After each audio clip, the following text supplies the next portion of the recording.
Good morning and welcome to the weekly review.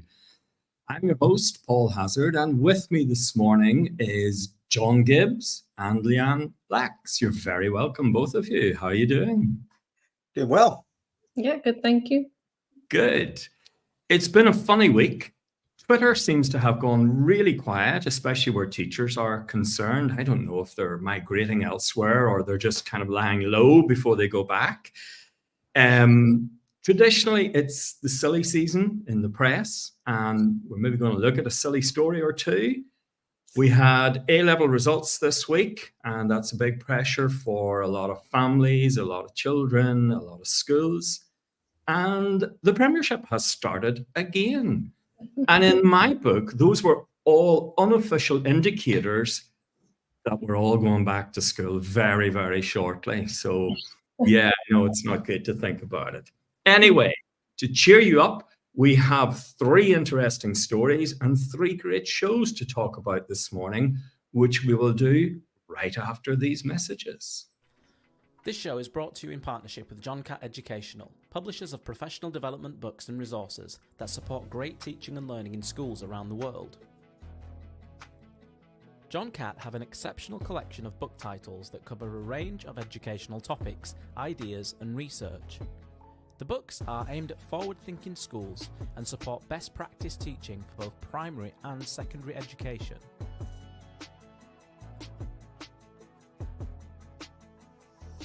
Level up your professional development today and visit johncattbookshop.com to explore the full range of titles. Use the code JCTTR2425 for 20% off your order.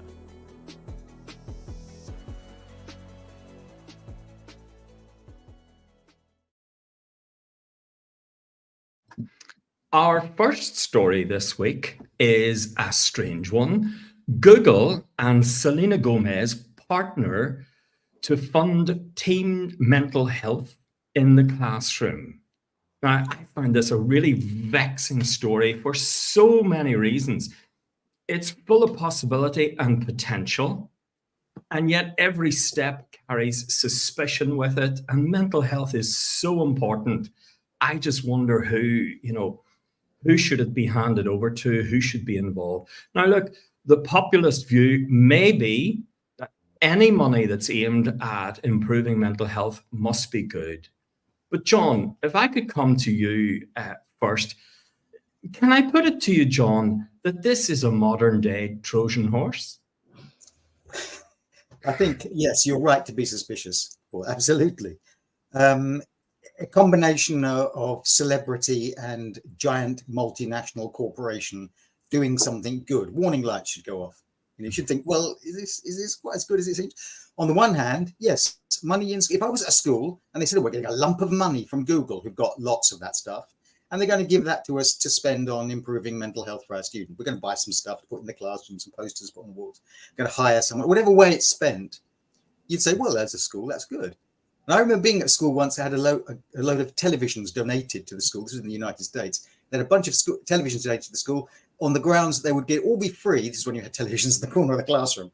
And they'd all be free, except you had to show a 30-second thing produced by the people that were providing televisions, which is advertising, basically. Yeah. And that was the early indicator. What Google's real business is selling advertising. And they sell advertising through a most extraordinarily clever system of manipulating our sense of ourselves and our consciousness. Yeah. So Google, who are in the consciousness changing business, presenting us with this plague of fantasies that we engage in, are now going to try and put a sticking plaster into schools to heal the problems. I use Google all the time. Of course I do. But I can't help thinking that I'm not as I was, along with the rest of humanity. And the sticking plaster going off to schools will encourage us maybe to think that the big corporations aren't so bad. And we're all, when we go on Google, we can do it conscience free. Yeah. That the real business of Google is business. Yeah. That's what I do.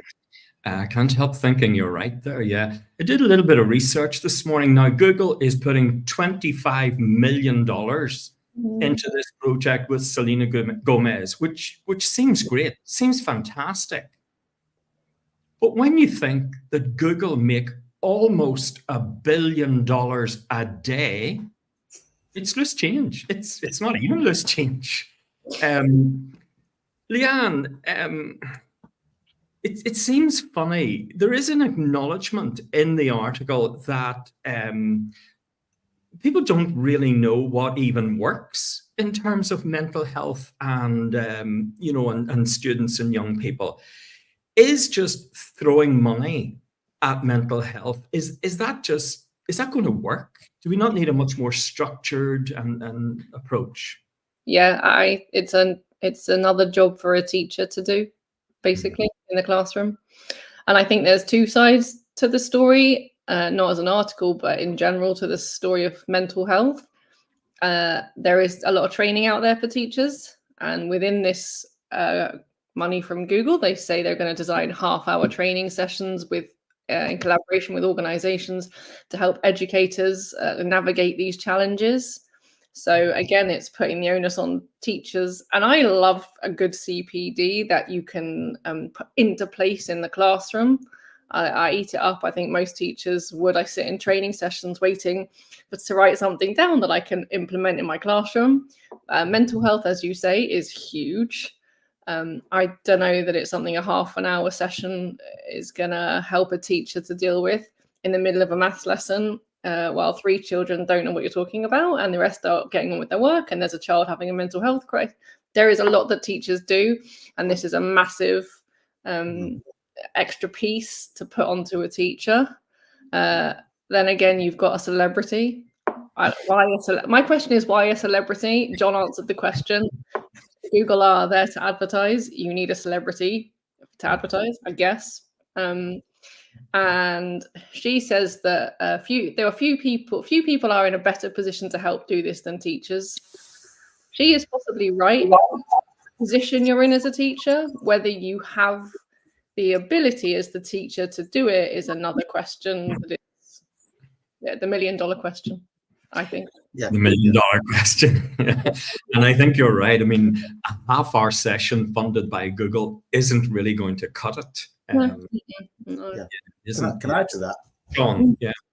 Totally, absolutely agree with what Leanne just said there. I mean, the idea, it's a sort of myth we have that because we imagine it really, because teachers are in front of kids and they see them in many respects more for longer numbers of hours than their parents do, they must be hugely able to solve their problems, to deal with their emotional difficulties, to be social workers, to be psychologists. In fact, that's very far from the case. The actual experience of teachers in school is that they're very, very busy delivering a crammed curriculum. And there's very little time to deal with mental health issues or whatever. And anyway, when mental health is a delicate thing, don't do it badly. Exactly. Do not do it badly. You do it badly, you do more harm than good. And I don't know. I bet we've all experienced these sort of training. Have you ever done those online training things where you say, well, this term everyone must, and the HR department will pick up whether you've done it or not. You get a snotty email saying you haven't done your health and safety training, and you realize it's just something you can literally guess the answers to. Multiple choice, guess. Oh, didn't pass. Do it again. Passed it. Tick box. There you go. Have a feeling that will be the level of in-depth training on mental health teachers will get. I actually think that if there is a discussion now about funding in schools for mental health, then let's fund mental health specialists to be in schools. Yes. That's where the funding should be going. Yeah. And 25 million won't cut it. No. Well, Yeah. nonetheless, he who pays the piper calls the tune, and we'll watch that story with a lot of interest. Anyway, on to our second story this week. And this story is another emotive story. Should we abolish exams? Leanne, should we abolish exams? I think it's possible for some subjects that it should be a mixture of exams and coursework. I know it's that with coursework now, people are worried about AI and ChatGPT, all of that, and they are concerns that should be had. I know for me, and I actually looked back at my high school Ofsted report a couple of years ago, And we've talked about kind of teaching for critical thinking. And there's also, I feel like, do we teach children how to prepare for exams? Because I think that's a massive exams. And then there's also the issue with exams is that we're taught as teachers to differentiate all the time, to make sure you are able to get to every child. And then at the end of the year, we give them an exam. Everyone gets the same exam. So those seem to be very conflicting pieces of pedagogy. I don't know what you want to call it, but I think I don't think it's a blunt yes or a blunt no, because I think it does work for some subjects, and children do need to be taught how to retain knowledge, especially nowadays with information able to get to it like that. But I think how exams are laid out should be a point of discussion, and how you prepare children for an exam. Yeah. John, this article is written by Sammy Wright, and I think when you read the article, you get a very clear sense that he is a teacher. He's a practicing teacher and an author, and that comes across very strongly. But he makes the point that the purpose of exams is to assign social worth to individuals and to entrench existing privilege. You know, those are big claims. Is he right in that? Is that what exams do? 100%. Yeah, absolutely. That is what exams do. That's their primary function, is to differentiate social worth, to filter the population, to send the goats in one direction, the sheep in the other direction. That's what they are for. They also are an edifice of illusion. They create the idea that somehow we're in a system that is in some ways meritocratic, when it's not. It's deeply and profoundly unfair. The exams themselves are deeply and profoundly unfair. They're saturated with unfairness and privilege and advantage for some students and disadvantage for another. And generation after generation of students leave school gaslighted into the belief that somehow they didn't cut it really. They didn't do what they were tested in some mechanism that was fair and found wanting. How many people have come across this that say to you, "Oh, I didn't do very well at school. School wasn't good for me. I wasn't good at school." Then they've internalized the guilt of an unfair system that is designed to produce a high proportion of failure.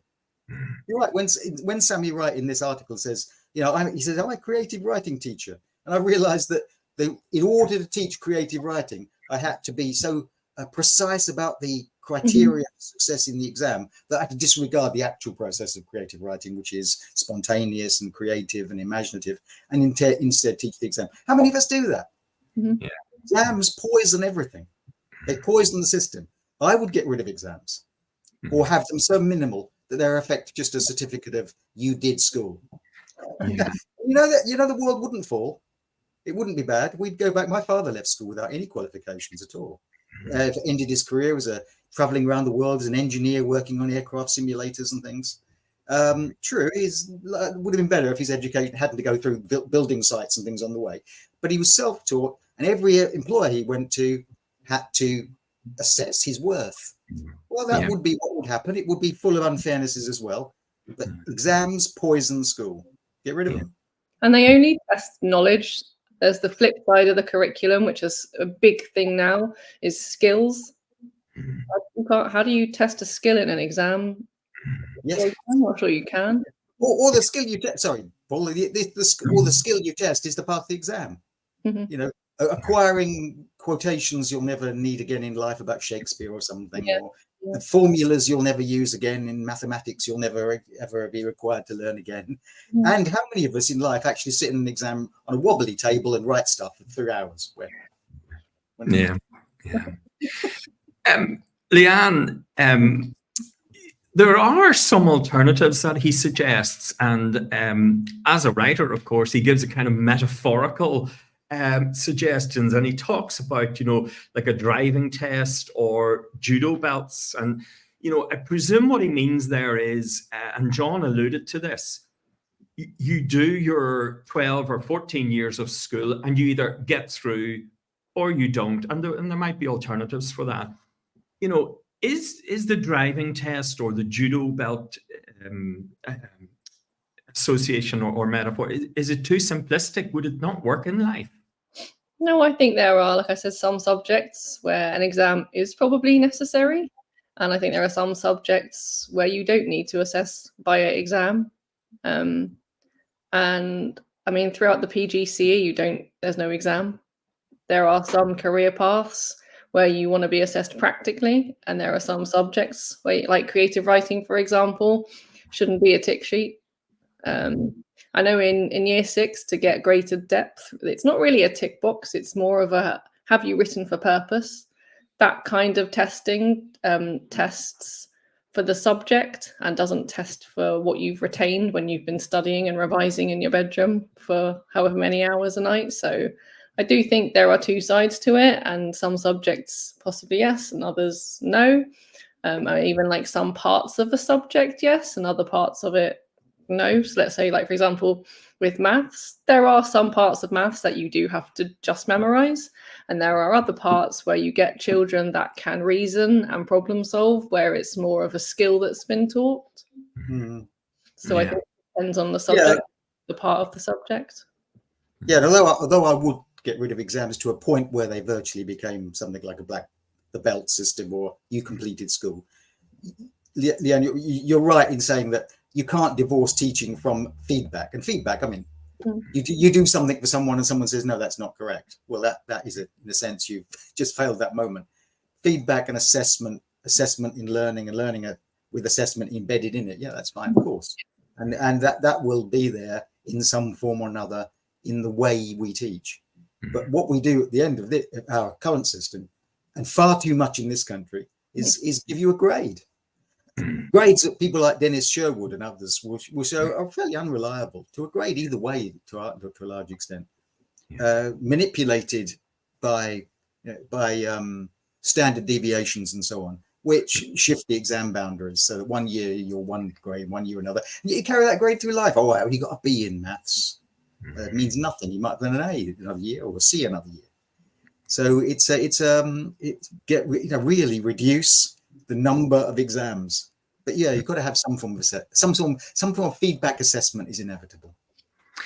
And I think that's probably, the moot point, isn't it? I think we're all in agreement. All teachers would be in agreement. We don't do exams well, but we don't really have a viable alternative at the minute. So on to our story for this morning. This story is an exclusive that appeared in 4 or 5 newspapers, but that's it. It's Britain's first teacherless classroom. And the headline reads, now pupils get AI maths and English lessons in teacherless classrooms, but it can't do art and sex education yet. Anyway, 20 pupils will follow their GCSE course, and they'll be taught throughout by AI, artificial intelligence. No teachers. There will be learning coaches in the rooms. There'll be laptops, and there'll be headphones. Now, we used to call that a study, but it's obviously something different nowadays. Principal John Dalton tells us we are witnessing a quantum leap in education. John, if I could come to you first on this question. Is this, and it's really dehumanizing of teaching and learning, is this just dangerous sci-fi that we are actually able to do at the minute? That's an interesting, as a teacher who's, my career was teaching, and it's sort of embedded into me the idea, I'd like to believe I made a profound difference in the lives of some people. I like that thought, and I hope I did. But but you'd sort of know that if you drop dead, you'd have been replaced the next term, or you leave that school, the next teacher comes in, they do just as good a job as you, really. So I want, my initial reaction to this is to say something like, no, a computer could never do what I do. There's that mystical something, that personal touch, that bit of humor, the way you've presented it, and so on. I love to think that about myself.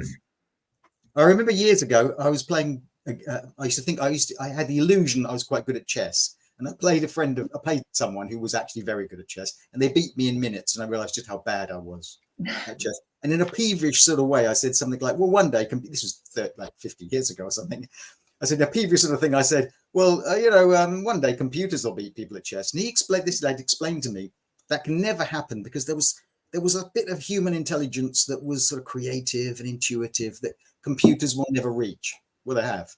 And I think computers will teach. And I suspect they'll do it pretty well. And it'll be a tool, and we'll be there, us humans, doing things differently.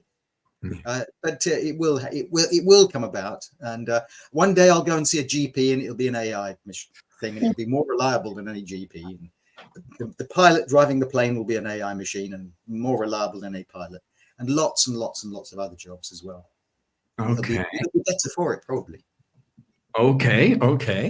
Leanne, if I could ask you about a different aspect of this. Now, in the pilot school, 20 pupils are doing this. It is a fee-paying school. Parents are paying £27,000 a year. Mm-hmm. Is that just for the privilege of a computer teaching their child? Are parents going to go for this? I was going to add to it that, it is a private school that are trialing it. Are you going to get true results from that? I don't know. I do agree with John, actually. And actually, a few years ago, I implemented like a maths homework. It was an app that you set the homework and the app changed the questions based on how the kids were doing. So I must be honest, I quite liked the idea of it for homework. I don't know, in the classroom, like John says, you're not going to get the personal touch. You're not going to get like the understanding of where the child comes from, of the child's home environment, of like with the child's siblings, and what do we know about the siblings, and what do we know, like where's the handover from the past teacher of they understood this but they didn't understand that. There is that argument of at what point does a robot understand emotion, and you need that in teaching. So all of which is really vital. John, just as a final kind of question on this topic, the implication, could quite easily be, that we no longer have confidence in teachers. I mean, you've both said AI is much more reliable. You'd be happier or safer in a plane that's flown by AI than a person. Yes. Is the logical conclusion to this then that we will have a global school and a global curriculum? Oh, I don't know about. Yes, that's a thought. You're throwing at me a curveball there, because I've thought of that one before. The idea that it would standardize learning. I respond to that. I don't like the idea of that at all. Hopefully it would individualize. Hopefully, we'll see, won't we? It will be there probably, just about. It will individualize learning and make it more responsive to the individual. That would be good. As Leanne says, differentiation, how many times I've thought, I must differentiate my lesson. I've got a range of ability here. Or in any class, even schools with a strict streaming and so on, you have a range of ability, and you're not doing it. You're not challenging that kid, and you're leaving that kid behind. You know that in every single lesson. So it would be great if AI became more individualized.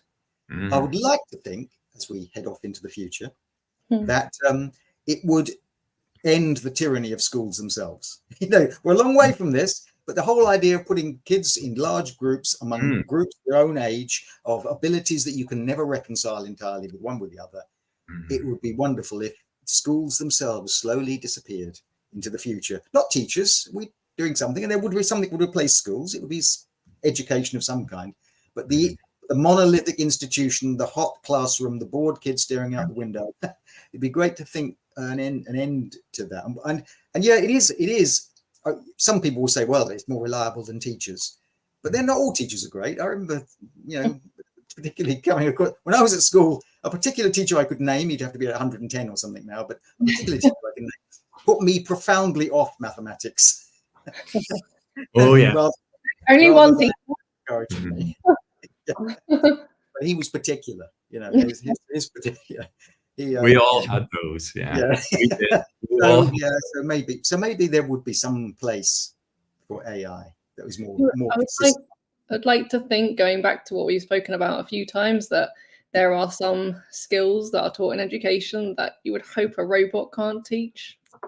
Yeah. Well, And I do take your point, Leanne, all of those human things, empathy, understanding, Yeah. and all the things that motivated us, just telling a child, be motivated, learn this homework, it will be good for you. I mean, it's empty, it's passionless, but a good teacher can go sit with that child and help that child become interested, hungry for learning, and really see their success and see it progress. That's all we've really time for on that story this morning, except to say that our two panelists are, of course, irreplaceable. Now, yes. before we go on to Well, our show, am I not an avatar though? You don't know. oh, we didn't think of that. Yeah. We're going to have to get Same jumper as last week, get a DNA check for next week. Let me tell you about our sponsors, and this show is brought to you in partnership with John Catt Educational, publishers of professional development books and resources that support great teaching and learning in schools around the world. Level up your professional development today and visit johncattbooks.com to explore the full range of titles. And if you use the code JCTTR2425, they'll give you 20% off your order. On to our final segment, and that is Shows of the Week. I listened to a lot of fabulous shows this week, and one that really stood out for me was your show, John. And you looked at prison education, every bit as difficult, challenging, rewarding, and essential as you thought. Great title as well. What a fabulous topic to come up with, because it just doesn't come across people's consciousness often that, prisoners they benefit a lot from education. So it's often overlooked.